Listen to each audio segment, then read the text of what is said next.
I do think that the good news on the cybersecurity front for individuals and businesses is there's a lot of stuff you can do.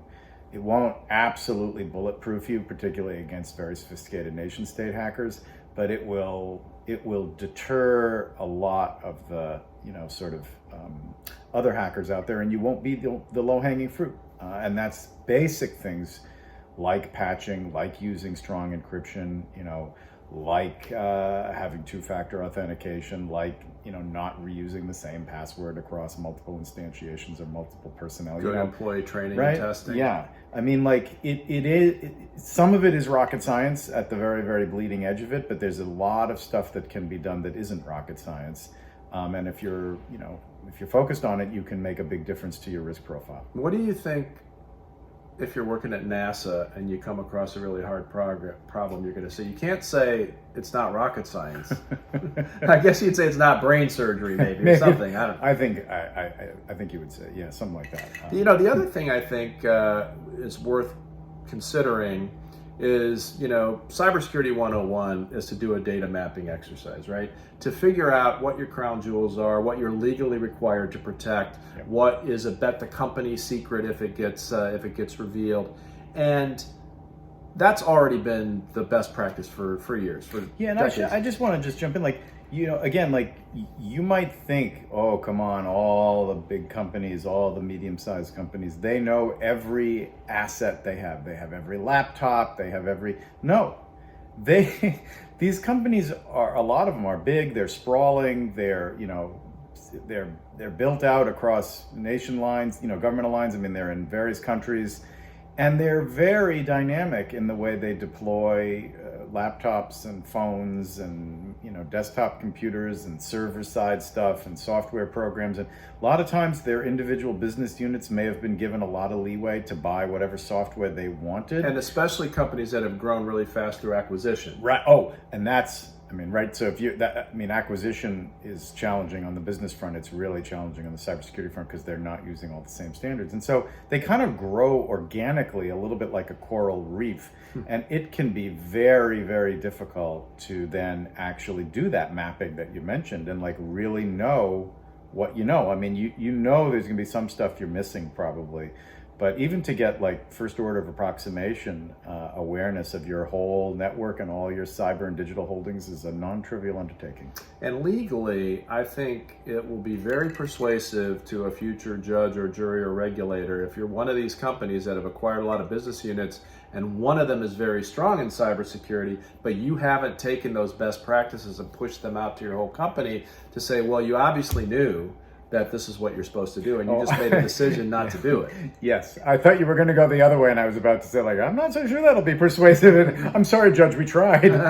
No, yes, I mean, you end up being judged for inconsistency based on the highest standard that you display. So yeah, consistency across all your holdings is pretty important, and it's important because, you can make reasoned judgments about which assets are the most significant to you and need to be protected. And if you can do that in a rational, defensible, explainable way, that's one thing.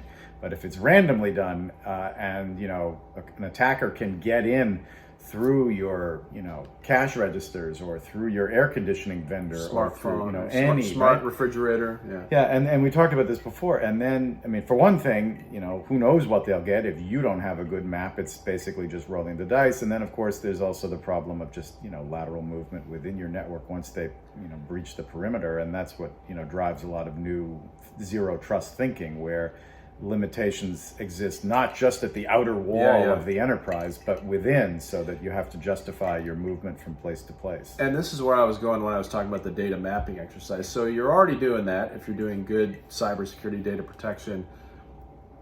Some of the hardening that you should do to your most sensitive information is expensive and time-consuming and administratively a pain in the ass. No, apologies to the kids out there, none of whom are watching. But you could still apply, you could still harden around your most sensitive information. So to torture the Venona analogy, I'm sure the Soviets did not use one-time pads for the reports of the grain harvest back to Moscow.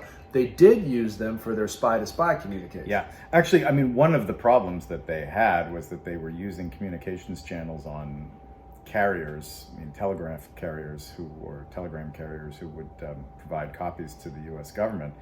And they started with those being used only for their diplomatic, relatively low sensitivity traffic, but they ended up actually using it to run some of their double agents, and some of them were exposed when the encryption was cracked. They had relied on the encryption even though they knew the channel was compromised.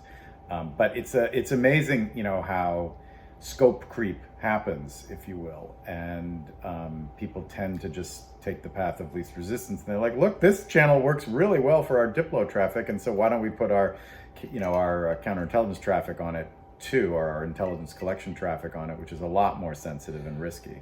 Because people do it and they forget, and that's how people are. And it doesn't take much. It's if you have serious national resources directed at a problem, and you have very good hackers and cryptographers and intelligence officers, it doesn't take much. The famous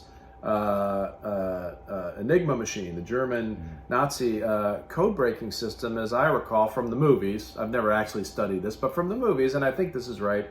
Part of the reason the Allies were able to break that is all of a sudden they realized every message was signed Heil Hitler. So once you know what characters are doing the H, E, I, L, etc., you start pulling on that thread, and all of a sudden you lose the war. That's what Benedict Cumberbatch told us. Exactly right. Sure. Yeah. Yes. So it's got to be true. Yeah. Doctor Strange would not lie to us. No, exactly. Even in a British accent. That's right. I do know the former historian of GCHQ, so we can go validate that with him maybe in another podcast. That would be the British Signals Intelligence. Yes, sorry, the British analog to NSA.